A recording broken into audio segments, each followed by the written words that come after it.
Hello hi everyone నమస్తే. So నేను ఇంకొక బీచ్ దగ్గరకు వచ్చాను. ఆ బీచ్లో బంగ్లాదేశ్ షిప్ వచ్చిందంట, చూపిస్తాను. ఓకే,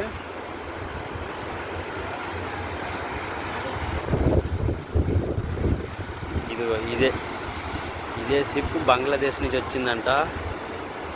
ఇక్కడ కట్టిపడేశారు మన వాళ్ళైతే. సో అందులోకి వెళ్దాం అనుకుంటున్నాను కానీ పర్మిషన్ లేదేమో, అక్కడ వెళ్ళడానికి పర్మిషన్ లేదనుకుంటాను.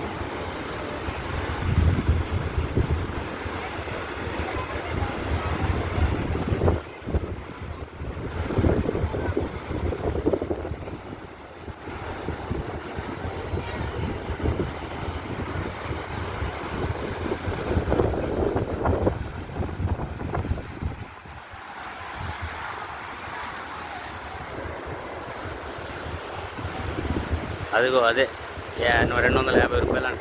మనకు అవసరం అనిపించింది.